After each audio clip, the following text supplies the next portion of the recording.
ጤና ይስጥልን የከበረ ሰላምታችን በመላው ዓለም ሆናችሁ ሜዳወሬ ዩቲዩብ ቻናል ለምትከታተሉ ውድ አድማጮቻችን ሁሉ ድረስ ብለናል። ከናንተ ሆኖ ሜዳወሬ ዩቲዩብ ቻናል እዚህም ሰዓት መርጠን ያሰናዳላችሁን ስፖርታዊ ጥንቅሮች በቅደም ተከተል እያደረስናችሁ ቆይታ የምናደርግ ይሆናል። እስከ ፕሮግራማችን ፍጻሜ ቆዩን። ላይክ፣ ሰብስክራይብ፣ ሼር ማድረግ ዛሬም እንዳይረሳ። በሐሳብ መስጫ ሳጥናችን ላይ ዛሬም በርከት ያሉ ጥንቅሮችን ይዘናል። የዝውውር መስኮቱ አሁንም በክለቦች መካከል የሚደረጉ ዝውውሮች እንዲሁ ቀጥለው ሲካሄዱበት ሊጎችም ሊጀምሩ በጣም ጥቂት ጊዜያቶች ብቻ ይቀራሉ። ኦልሞስት ወደ 2 ሳምንት አካባቢ ማድሪድ ቤት አዳዲስ ጉዳዮችን አስቀድመን እናነሳለን። በዝውውር ጉዳይ ላይ የባርሴሎናን የዝውውር መስኮት ወቅታዊ እንቅስቃሴ በተጨማሪነት በሜዳወሬ ዩቲዩብ ቻናል በዚህኛው የመረጃ ሰዓታችን ይዘናል። ከዛ ውጪ ዛሬ ሲደረጉ የነበሩ ጨዋታዎችን ጨምሮ በርካታ ያሉ አጫጭር ስፖርታዊ ጥንቅሮችን እንዲሁ እናስደምጣቸዋለን። በተወዳጁ የእንግሊዝ ፕሪሚየር ሊግ የመረጃ ሰዓታችንን በርካታ ያሉ አጫጭር ስፖርታዊ ጥንቅሮችን ይዘናል። የዝውውር መስኮት ወቅታዊ እንቅስቃሴዎች በፕሪሚየር ሊጉ አስቀድመን እንዳሰሳቸዋለን። በታላላቆቹ ክለቦች በቢግ ሲክስ በተለምዶ ከስፐርስ ጀምሮ መረጃዎችን ይዘናል። በዝውውር መስኮቱ እናነሳዋለን። የሲቲን የአጥቂ ክፍል ጥራት መመልከት ግድ ስላለን በሲቲ የአጥቂ ክፍል ጥራት ጀምረን በሲቲ ቤት ወቅታዊ ዝውውር መረጃዎችን እናደርሳቸዋለን። ሲቲ ድርድሩ ላይ የቀረበለትን የዝውውር ሂሳብ ውድቅ ያደረገበትና ተጫዋች ለማምጣት የሚያደርገውን ጥረት እናነሳለን። በቼልሲ በኩል በርካታ ያሉ ተጫዋቾችን የመቀነስ ሂደት ውስጥ አንዱን ተጫዋች በተመለከተ ሰፋ ያለ መረጃ ይዘናል። ዛሬ ቼልሲ ስብስብም ጃክራት ደርሷል። ምክንያቱን እንነግራችኋለን። በሊቨርፑል የመረጃ ሰዓታችን ድርድሮች ቀጥለዋል። ምናልባት በድርድሩ ላይ ሊቨርፑል አሁንም እየተጠየቀ ያለው ትልቅ ገንዘብ ለድርድሩ እንደመዘግየት እየተጠቀሰ ይገኛል። ከዛ ውጪ የሊቨርፑልን የተከላካይ ክፍል የዝውውር ሁኔታን ጨምሮ በርካታ ያሉ መረጃዎችን በሊቨርፑል የመረጃ ሰዓት እናካፍላችኋለን። ሊቨርፑልያንም አብራችሁን ቆዩን። በመረጃ ሰዓታችን በማንቸስተር ዩናይትድ የቡድኑ ወሳኝና ቁልፍ ተጫዋቾች ከስብስቡ ተቀንሷል። ምክንያቱን እንነግራችኋለን። ከዛ ውጪ በማንቸስተር ዩናይትድ በኩል የሚጠበቁ ሁነቶች አሉ። የቡድን ዜና በስፋት እናነሳለን። ከዩናይትድ ዝውውር ጋር አያይዘን ተጨማሪ መረጃዎች በሜዳወሬ ዩቲዩብ ቻናል በስፋት ተይዘዋል። ለማንቸስተር ዩናይትድ ደጋፊዎችም ከኛ ጋር ስትቆዩ ላይክ፣ ሰብስክራይብ፣ ሼር እያደረጋችሁ መረጃዎችን ትከታተላላችሁ። ሚኬል አርቴታ የሚሉት ነገር አለ። የእሳቸውን ጋዜጣዊ መግለጫ እናደርሳችኋለን። ከዛ ውጪ ግን አርሰናል አሸንፎን ሳይሆን ነገሮች ናቸው ያሸነፉን እያሉ ነው ኒውካስሎች። በአርሰናል በኩል ምናልባት ቀጥሎ የምንጠብቀው ትልቅ ዝውውርስ እንዴት ያለ ነው? የሚጠበቁትን ጥቂቶቹን እንነግራችኋለን። በተለይም የክንፍ አጥቂ ጉዳይ አሁንም በስፋት እየተሰራበት ነው። ከወደ ጣሊያን ለየት ያሉ መረጃዎች ተሰናድተዋል። በስፖርት ዩቲዩብ ቻናል እንደ ሁልጊዜው ቆይታ ስታደርጉ ትከታተላችኋላችሁ። ከ100,000 ሰብስክራይበር በላይ ደርሰናል። ልባዊ ምስጋናችን በያላችሁበት ድረስ መረጃዎቹንም አካፍላችሁ ለኝ አብራችሁን ቆዩን። በማድሪድ እንጀምር። ሪያል ማድሪድ የአጥቂ ክፍሉ አሁን በጣም ጠንቀቅ ያለ ነው። በጣም አደገኛውን የማጥቃት ክፍል ይዟል። ምናልባት ሞሪኒዮን የሚያውቁ በርካቶች የጥንቃቄ እግር ኳስን ሲጫወቱ ወይ ደግሞ የማጥቃት ክፍላቸው በተክለ ሰውነታቸው ከፍ ያሉ እንደ ዲዲየር ድሮግባ ያሉ የአንድ ለአንድ ፍልሚያዎችን ማሸነፍ የሚችሉ ተጫዋቾችን ይዘው በመጫወት ይታወቃሉ። የሪያል ማድሪዱ ጆዜ ሞሪኒዮ ግን በመጀመሪያው አጋጣሚ ፍጹም የተለየ ነበር። ማጥቃቱ ላይ የአውሮፓን በርካታ ግብ በማስቆጠር በአንድ ሲዝን የመጨረስም ሪከርድ ባየር ሙኒክ ባለፈው ዓመት እስኪነጠቁት ድረስ ትልቁ ነበረ። አሁን ሌላ በጣም አደገኛ የማጥቃት ክፍል ይዘው ተመልሷል። ሞሪኒዮ 9 ቁጥሩ ኬሊያን ምባፔ ነው። 10 ቁጥሩ ጁድ ቤሊንግሃም ነው። ከሱ ጀርባ ግራና ቀኙ ላይ ቪኒሲየስ ጁኒየር ግራውን፣ ዲዮሜንዲ ቀኙን ይጫወታል። በጣም ፈጣን ነው። እንደምትመለከቱት ጁኒየር ፈጣን ነው፣ ዲዮሜንዲ ፈጣን ነው፣ ምባፔ ፈጣን ነው። ቤሊንግሃም በጣም ቴክኒካል ብቃቱ ከፍ ያለ ነው። ከሱ ፍጥነት ሳይሆን ጥራት ያላቸው ፓሶች የሚጠበቁበት ቦታ ላይ ይጫወታል። የሞሪኒዮ ቡድን ቀጣይ ዓመት ፍጹም የተለየ ነው። እሳቸው ይጠቀሙበታል ተብሎ ከሚጠበቀው የጨዋታ አቀራረብ አንጻር ጆዜ ሞሪኒዮ ምናልባት በጣም ተናደውበታል የተባለው የአማካይን ክፍሉ ላይ ይሄ የእሳቸው የእግር ኳስ ፍልስፍና ኋላውን በደንብ መጠበቅ የሚል እንደሆነ ይታወቃል። እንደውም በቼልሲ ሳሉ በአንድ የውድድር ዓመት 15 ግቦችን አስተናግደው ሻምፒዮን ሆኖበት እስካሁን በፕሪሚየር ሊጉ ሪካርድ ነው። ኦልሞስት ወደ 20 ዓመት ገደማ አልፎታል። ስቲል ሪካርድ ነው። ያ ሪካርዳቸው አልተሰበረም። ምን ያህል ጠንካራ የመከላከል ክፍል እንደሚወዱ ይታወቃል እሳቸው። ለዛ ሮድሪ ምኞታቸው ነበር። ወደ ባርሴሎና ነው የሚሄደው። በዚህ ደስተኛ አይደሉም ተብሏል። ማድሪድ ሀሳቡን ይቀይራል ተብሎ አይጠበቅም። በነገራችን ላይ በዚህ ምክንያት ሪያል ማድሪድ እንደ ኤድዋርዶ ካማቪንጋ ያለን ተጫዋችም ላይለቅ ይችላል። ዩናይትድ እድሉ ይጠብበታል ማለት ነው። በርከት ያሉ ስፔን መገናኛ ብዙሃንም ሞሪኒዮ ደስተኛ ያልሆኑት በሮድሪ አለመምጣት ነው። ከዚህ ጋር በተያያዘም የቡድኑ ወሳኝና ሌሎች ቁልፍ ተጫዋቾችን የማይለቁም አንዱ ኤድዋርዶ ካማቪንጋም ይሆናል ተብሎ ነው የሚጠበቀው። የጆዜ ሞሪኒዮ ቡድን ውስጥ ደግሞ ሌሎች የሚመለሱ ተጫዋቾች አሉ። ለአብነት ያክል እንደ ሮድሪጎ ጎኤሽ ያለ ተጫዋች ይጠበቃል። ይህ ተጫዋች በጉዳት ምክንያት ነበር አመቱን ሙሉ ከውድድር ውጭ የነበረው። ብራዚል ክንፍ አጥቂ ግን አሁን ተመልሷልና ሲመለስ ተክለ ሰውነቱ በጣም ገዝፎ ጡንቻ ገንብቶ ነው የመጣውና በማገገም ሂደቱ ላይ ተጫዋቹ ዋነኛ ፍላጎቱ በጆዜ ሞሪኒዮ ቡድን ውስጥ የቡድኑ ወሳኝና ቁልፍ ተጫዋች ሆኖ መመለስ ነው። ሞሪኒዮም ከሰሞኑ እንደዚህ አይነት ተጫዋቾችን በጣም ወዳለው ሲሉ እንደነበረ ይታወቃልና ከክለቡ ይለቃል ተብሎ አይታሰብም። ያው የፈረደበት ሄንድሪክ ነው። ዘንድሮም በውሰት ክለቡ ይለቃል ተብሎ በስፋት እየተነገረ የሚገኘው። ከዚህ ጋር በተያያዘ ውድ ቤተሰቦቻችን በዝውውር መስኮቱ ላይም በሪያል ማድሪድ በኩል ሮድሪጎ ጎኤሽ ከመልቀቅ ይልቅ በዋነኝነት በቡድኑ ይቀጥላል ተብሎ ይጠበቃል። የተጫዋቹ በዚህ መንገድ መመለስ ግን ማድሪድን ቤት በጆዜ ሞሪኒዮ ትኩረት እንዲሰጠው አድርጓል። በባርሴሎና በኩል በሮድሪ ጉዳይ ይፋ ድርድር ላይ ናቸው ከሲቲ። በእርግጥ ጥያቄያቸው ተቀባይነት አላገኘም። ድርድሩ ቀጥሏል። ምን ገጠማቸው በሮድሪ ዝውውር ባርሴሎና የሚለውን በሲቲ የመረጃ ሰዓት እንመለስበታለን። ይፋ ጥያቄያቸው ውድቅ ግን ተደርጓል። ምክንያቱን እነግራቸው ለውድቅ የተደረገበትን በሊቨርፑል በኩል በባርሴሎና በኩል ሌላ የሚጠብቁት አንድ ነገር አለ። ፌራን ቶሬዝን ጉዳይ በተመለከተ ነው። የፊታችን ሰኞ አንድ የሚጠበቅ ትልቅ ድርድር አለ። የአትሌቲኮ ማድሪድ እና የዩሊያን አልቫሬዝ ሰዎች ቁጭ ብለው ይነጋገራሉ። ባርሴሎና ከሁለት ያጣ መሆን አይፈልግም። ማለትም ዩሊያን አልቫሬዝን ካጣ ፌራን ቶሬዝን ማጣት አይፈልግም። ፌራን ቶሬዝን በተመለከተም ተጫዋቹ በባርሴሎና ሊቆይ የሚችልበት እድል በጣም ጠባብ ነው። ከዚህ ጋር በተያያዘ ተጫዋቹ ወደ ልምምድ በቀጣይ በቅርቡ ይመለሳል ተብሏል። በዛ ሰዓት ላይ ምን እንደሚከሰት እናያለን ብሏል ተጫዋቹ። ስለዚህ ባርሴሎና ከሁለት ያጣ መሆን አይፈልግም። ቶሬዝን እስካሁን ለመሸጥ ገበያ ያላቀረበን ፈላጊ ቢኖርም የዩሊያን አልቫሬዝን ጉዳይ ሰኞ ካወቁ በኋላ ግን እዚህ ዝውውር ላይ አንዳችን ልባት ይሰጡታል ተብሏል። ባየር ሙኒክ ዛሬ አቋም መፈተሻ ጨዋታ አድርጎ ነበር። ከፕሪሚየር ሊጉ ክለብ አስቶን ቪላ ጋር ነበር ጨዋታ ያደረገው። ጨዋታው በባየር ሙኒክ 2-1 ድል አድራጊነት ተጠናቋል። ኪም 36ኛው ደቂቃ ላይ መሪ ያደረገ ባየር ሙኒክን። ከዛ በኋላ መልሶ ሉዊስ ዲያስ 73ኛው ደቂቃ ላይ 2-0 እንዲመሩ አደረገ።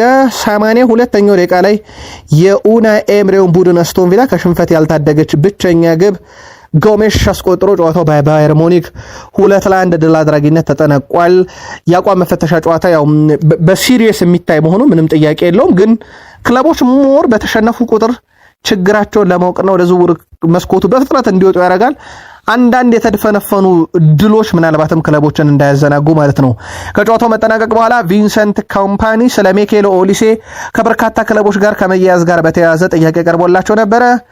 እንዲህ አይነት ነገር እኔን አይመለከትም፣ የኔ ዋና ስራ በቡድን ውስጥ ያሉ ተጫዋቾችን ለጨዋታ ማዘጋጀት ነው ብለው ምላሽ ሰጥተው አልፈውበታል። በዝውውር መስኮቱ የሮሜሎ ሉካኩን ጉዳይ በተመለከተ እስካሁን መዳረሻው እርግጥ አይደለም። ከናፖሊ ይለቃል፣ ምንም ጥያቄ የለውም። በራስመስ ሆይሉንድ ተተክቷል። እሱ የት ያርፋል የሚለው ግን በትልቁ ይጠበቃል። አትላንታ ዩናይትድ አሁንም እሱን ለማስፈረም ይፈልጋሉ። ሉካኮ አሁንም ከናፖሊ እንደሚለቅ እንግዲህ ስለተረጋገጠ ሌሎች ፈላጊ ክለቦችን ያህል ተብሏል። ሮሜሎ ሉካኮን በተመለከተ ከፈረንሳዊ ክለብ ሞናኮ ጋር በስፋት ስሙ ቢያያዝም እስካሁን በሁለቱ ክለቦች መካከል ወይም በተጫዋቹና በሞናኮ መካከል የተደረገ ውይይትም ድርድርም የለም። ጉዳዩን እየተከታተል ነው እንገኛለን። ከዛ ውጭ ግን እንዳጠቃላይ ሮሜሎ ሉካኮ መዳረሻ በዚህ ክረምት ይጠበቃል። ሳውዲ አረቢያ ክለቦችን ጨምሮ በርካቶች ፍላጎት እንዳላቸው ምንም ጥርጥር የለውም። የተጫዋቹ ምርጫ ግን በጥቂት ቀናቶች ይወሰናል። ምክንያቱም ሊጎች ሊጀመሩ የሁለት ሳምንት ጊዜ ብቻ እንደቀረው ይታወቃል። በርከት ያሉ ሀገራት ከዣኒ ኢንፋንቲኖ ግራ በርከት ያሉት በቀኝ ቆመዋል። የእሳቸው አሁን ፕሬዝዳንታዊ ምርጫ ላይ ወይም ፕሬዝዳንት ሆነው የቀጥሉ በሚል ጉዳይ ላይ ሀገራት ለሁለት እየተከፈሉ ነው። ለአብነት ያክል ካታር፣ ዩናይትድ አረብ ኤምሬትስ፣ ሞሮኮ፣ ግብፅ፣ ስሪላንካ፣ ኮንጎ፣ ጅቡቲ፣ ሌባኖን፣ ኢንዶኔዥያ፣ ፊሊፒንስ፣ ኩዌት፣ ጋምቢያ፣ ሜክሲኮ፣ አርጀንቲና፣ ፓራጓይ፣ ቡትኒያና እንደ ባንግላዴሽ ያሉ ምናልባት በእግር ኳስ ስመጥር ሊባሉ የሚችሉት እዚህ ውስጥ አርጀንቲና፣ እንደ ፓራጓይ፣ እንደ ግብፅ ያሉት ይጠቀሳሉ እንጂ ቀሪዎቹ በእግር ኳስ ዓለም ውስጥ አልፎ አልፎ ብቻ ስማቸው የሚነሱ ከሳቸው ጎን ሆነዋል። ምናልባት የአርጀንቲናና የግብጽ በትልቅ እና እንደ ፓራጓይ ያሉ ሊጠቀሱ ይችላሉ። ከሳቸው በተቃራኒ የቆሙት ግን ቀላል ሀገራት አይደሉም። ጀርመን፣ ኖርዌይ፣ ዌልስ፣ ሰርቢያ፣ ስዊድን፣ ግሪክ፣ አልባኒያ፣ እንግሊዝ፣ ጆርዳን፣ ኔዘርላንድ፣ ፊንላንድ፣ ዴንማርክ፣ ክሮሺያ፣ ሮማኒያ የመሳሰሉ ደግሞ የለም እኚህ ሰው ይበቁናል እያሉ ነው። በሳቸው በድጋፍ ጎን ያሉት በእግር ኳስ ዓለም ብዛም የማይታወቁ ግን ጥቂቶቹ እንደ አርጀንቲና፣ ግብጽ፣ ፓራጓይ ያሉ ጠንካራ ሀገራት በሳቸው ተቃራኒ የቆሙት ግን በጣም ጠንካራ የሚባሉት ናቸውና እሳቸውን ከስልጣን ለማውረድ የሚደረገው ጥረት ተጠናክሮ ቀጥሏል። ሜዳ ወሬ ዩቲዩብ ቻናል ላይ ናችሁ። የተመራረጡ ስፖርታዊ ጥንቅሮችን እያደረስናችሁ እንገኛለን። ከ100,000 ሰብስክራይበር ባለው በዩቲዩብ ገጻችን ብቻ እንገኛለን። ቻናል ከተወዳጁ የእንግሊዝ ፕሪሚየር ሊግ ወዳገኘናቸው የዕለቱ ጥንቅሮቻችን እንሻገር። በፕሪሚየር ሊግ መረጃችን ቆይታ ስታደርጉ ግን ላይክ፣ ሰብስክራይብ እና ሼር ማድረግ እንዳይረሳ። በድጋሜ ከፕሪሚየር ሊግ መረጃችን ጋር ስትቆዩ አስቀድመን የዝውውር ጉዳዮችን እናንሳ። በቶትንሃም ቤት የሚኪ ቫንደቢንን ኮንትራት የማራዘም ሂደት በቃል ደረጃ ተስማምቷል። ተጫዋቹ በሮቤርቶ ዲዘርቢ ቡድን ውስጥ አይነኬም አይተኬም መሆኑ ከተነገረው በኋላ በስምምነቱ መሰረት በተሻሻለ ደሞዝ ፊርማውን እንደሚያኖር ተረጋግጧል። አሁን የቀረው ነገር መቼ ፊርማውን ይፈርማል የሚለው ብቻ ነው። እንደፈረመ እንነግራችኋለን። በተቃራኒው እንደ ኩት ሮሜሮ ያለ ተጫዋች አትሌቲኮ ማድሪድ ጋር እስከ 2030 እንደሚያቆየውን ኮንትራት በቃል ደረጃ ተስማምቷል። አሁን የቀረው ነገር በአትሌቲኮ ማድሪድ እና በቶትናም መካከል ድርድሩ በገንዘብ ዝውውሩ ላይ ብቻ ነው። በተጠናቀቀ የውድድር ዓመት ማለትም በ2025/26 ሲዝን የፊት መስመር ጥራትን በተመለከተ ውድ ቤተሰቦቻችን የሲቲን የሚስተካከል የለም። ሲቲ በፊት መስመሩ 100 የግብ አስተዋጽኦን አግኝቷል። በሶስቱ ለአብነት ያክል ዶኩ 21 የግብ አስተዋጽኦ፣ ቼርኬ 28፣ ሃላንድ 51 የግብ አስተዋጽኦ አላቸው። የፕሪሚየር ሊጉ ሻምፒዮን አርሰናል በሁለተኝነት ይጠቀሳል። በማርቲኔሊ 18፣ በዮኬሬሽ 24፣ በሳካ 18 የግብ አስተዋጽኦ በድምሩ 60 አላቸው። ሶስተኛ ደረጃ ላይ የሚቀመጠው ሊቨርፑል ነው በኤኬቴኬ 23፣ በኢሳክ 5፣ በጋክፖ 15 በድምሩ 43 አለው። አራተኛ ማንቸስተር ዩናይትድ ነው በኩኛ 12፣ በሼሽኮ 13፣ በብሪያን ምቡሙ 15 በአጠቃላይ 40 የግብ አስተዋጽኦ አለው። የሲቲ እንዴት ያለ ጥራት እንዳለው ማሳያ ነው። ከተከታዩ አርሰናል በራሱ በ60 የግብ አስተዋጽኦ ልቆ ያለ የፊት መስመር አለው። ዘንድሮ ሲቲ በየትኛው ደረጃ ላይ ያጠናቅቃል? የእንግሊዙ አዲስ ጠቅላይ ሚኒስትር ዋንጫ ይበላል ማለታቸው ይታወቃል። ማንቸስተር ሲቲ ከባርሴሎና የቀረበለትን የሮድሪን የዝውውር ሂሳብ ውድቅ አድርገዋል። ማንቸስተር ሲቲ ባርሴሎና ሮድሪን ለማስፈረም ያቀረበውን 50 ሚሊዮን ዩሮ ውድቅ ማድረጋቸው ታውቋል። የካታላኑ ክለብ ባርሴሎና አዲስ የዝውውር ሂሳብ ለማቅረብ በመዘጋጀት ላይ መሆናቸው ሲገለጽ፣ ማንቸስተር ሲቲ በይፋ 80 ሚሊዮን ዩሮ እንድታቀርቡ እንፈልጋለን፣ ከዛ ውጭ አንሸጠውም ብለዋል። ሮድሪ የ1 ዓመት ኮንትራት እንዳለው ይታወቃል። ሲቲ የመደራደር አቅሙ ስኬት ይሄዳል የሚለው የሚጠበቅ ሆኖ ማለት ነው። ሮድሪ በበኩሉ ባርሴሎናን ለመቀላቀል የመረጠ ሲሆን ከክለቡ ጋር ለመስማማትም እንደማይቸገርና ወደ ባርሴሎና ለመቀላቀል ፍቃዱን ከሰሞኑ መስጠቱ የሚዘነጋ አይደለም። ባርሴሎና 50 ሚሊዮን ዩሮ አቅርቦ ውድቅ ሆኗል። ሲቲ 80 ያለ ነው። 30 ሚሊዮን ዩሮ ልዩነት አለ። ሁለተኛ የባርሴሎና ጥያቄ ስንት ይሆናል? ሲቲ ሲቀበሏል የሚለው ደግሞ እንዲሁ በተከታታይ ሽፋን እንሰጠዋለን። ያለ ሮድሪ ሻምፒዮን መሆንን ሲቲ እንዳያስበው እያለ ይገኛል። የቀድሞ የሊቨርፑል ተጫዋችና የአሁኑ የስካይ ስፖርት ተንታኝ ጄሚ ካራገር ለሲቲ ያለ ሮድሪ ሊግ ማሸነፍ ይከብዳል ነው ያለው። የቀድሞ የሊቨርፑል ተከላካይ ጄሚ ካራገር ማንቸስተር ሲቲ ሮድሪን ማቆየት ግድ ይለዋል እያለ ነው። ስፔናዊ አማካይ ሮድሪ ማንቸስተር ሲቲ ለቆ ባርሴሎና ለመቀላቀል ድርድር ላይ መሆኑን ያነሳው ጄሚ ካራገር ለማንቸስተር ሲቲ ያለ ሮድሪ ፕሪሚየር ሊጉን ማሸነፍ በብዙ ይቸገራል። ያለ ሮድሪ ሲቲ መቸገሩ ብቻ ሳይሆን በዚህ ዓመት ጋርዲዮላን ያጡበት ዓመት ነው። እናም ሌላ ቁልፍ ሰው የሚያጡ ከሆነ በጣም ይቸገሩበታል ብሏል። ከዛም በተጨማሪ እንደ ሐሳብ ያነሳቸው የነ ቤርናንዶ ሲልቫ መልቀቅንም ተደምሮ የሮድሪ ግን ሞር ይጎዳል እያለ ነው ክለቡን። ከዚህ ጋር በተያያዘ ብዙ ጊዜ ጄሚ ካራገር የሚያነሳቸው ሀሳቦች ለክለብ ደጋፊዎች የሚጥም አይደለም፣ ግን ይሄኛው ጠንቅቅ ያለ ሀሳብ ይመስላል። ሲቲን ያለ ሮድሪ ማሰብ በጣም ለሲቲ ደጋፊ አይደለም ያለ ጋርዲዮላ እያለ ቡድኑ ጋርዲዮላም እያለ የሚቸግር ነበርና እንዴት ይወጡታል የሚለው ለጄሚ ካራገርም ፈጽሞ የሚታሰብ አይደለም እያለ ይገኛል። በሲቲ በኩል የሮድሪ መውጣት እርግጥ እየሆነ መምጣቱን ተከትሎ ሁለቱን ተጫዋቾች ለማምጣት የሚያደርገውን ጥረት አጠናክሮ ቀጥሏል። ከቼልሲ ኤንዞ ፈርናንዴስን፣ ከሊል አዮ ቡዋዲን። ያዮ ቡዋዲ ነገር እንኳን ብዙ የሚቸግር አይደለም። አሁን ትልቁ ነገር ሲጠበቅ የነበረው ሮድሪ ይወጣል አይወጣም የሚለው ጉዳይ ነበረ። ሮድሪ ካልወጣ ስለሚቆይ ማለት ነው የቡዋዲ ዝውውር። አዮ ቡዋዲ ከሲቲ ጋር በቃል ደረጃ ከስምምነት ደርሷል። በሊልና በሲቲ መካከል የሚደረገው ድርድር የሮድሪን የመጨረሻ ውሳኔ እየተጠባበቁ እንደሆነ ይታወቃል። ከዛ ውጭ ኤንዞ ፈርናንዴዝን በተመለከተ ማሬስካ በጣም የሚያደንቁትና በዛውም በተቃራኒው ደግሞ ከቼልሲ ለመልቀቅ ፈቃደኛ የሆነ ተጫዋች ነው። ትልቁ ልዩነት ይሆናል ተብሎ የሚታሰበው በቼልሲና በሲቲ መካከል በኤንዞ ፈርናንዴዝ ዝውውር የሂሳቡ ልዩነት ነው። ምናልባት ለኤሊዮት አንደርሰን የከፈሉትን ያክል በላይ ገንዘብ ሊጠየቁበት ይችላሉ። ናፖሊና ቼልሲ መካከል በቤንዌት ባድሻሊ ወኪሎች አማካይነት ውይይቶች እየተካሄዱ ይገኛሉ። የሁለቱ ክለቦች ዓላማ በውሰት ዝውውር ላይ ስምምነት ላይ ለመድረስ ነው ተብሏል። በእርግጥ ቼልሲ ቋሚ ሽያጭን ይፈልግ ነበረ። ቼልሲ በመጨረሻም ለስምምነቱ እንግዲህ እጅ ሊሰጥ ይችላል ተብሏል። የውሰቱንም ዝውውር ቢሆን የመግዛት አማራጭ ግን ቢያንስ እንዲካተትበት ግዴታ ነው። እምቢ ካሉ ቢያንስ በውሰቱ ሂደት ላይ አማራጭ እንዲካተትበት፣ ከዛ በተጨማሪ ደግሞ የደሞዝ አከፋፈል መዋቅሩም ላይ አብዛኛውን ወይም ሙሉ ለሙሉ ናፖሊ እንዲከፍል ይፈልጋል። ቼልሲ ተወደደም ተጠላም ተጫዋች መቀነስ ይጠበቅበታል። በትንሹ ከ15 በላይ ተጫዋቾችን ከስኳዱ መቀነስ ይጠበቅበታል። አሁን ባለው ሂደት ቀጥሎ የሚያመጣቸውን ተጫዋች ስላሉ ማለት ነው። ቼልሲ ግን የአቋም መፈተሻ ጨዋታውን አሁንም ይቀጥላል። በነገው ዕለት ጨዋታ ያደርጋል ቼልሲ። በጨዋታው ላይ የሚሳተፉ የቼልሲ ስብስብም በዛሬው ዕለት ጃካርት መድረሳቸው እንደዚሁ ይፋ ተደርጓል። በሊቨርፑል በኩል በዝውውር መስኮቱ ላይ ድርድር እያደረገ እንደሆነ ይታወቃል። በፓሪስ ሰን ዠርሜን እና በሊቨርፑል መካከል የብራድሌ ባርኮላ እንደዚሁም የመባየ ዝውውር የዚህ ለሊቨርፑል አቋማቸውን ግልጽ አድርገዋል። 150 ሚሊዮን ዩሮ ብቻ እንፈልጋለን የሚል ማለት ነው። ይህንን በተመለከተ ፋብሪዚዮ ሮማኖ በሁለቱ ክለቦች መካከል የሚደረገው ድርድር የቀጠለ ቢሆንም ፓሪስ ሰን ዠርሜን በጠየቀው ሂሳብ ምክንያት እስካሁን ሊስማሙ አልቻሉም ብሏል።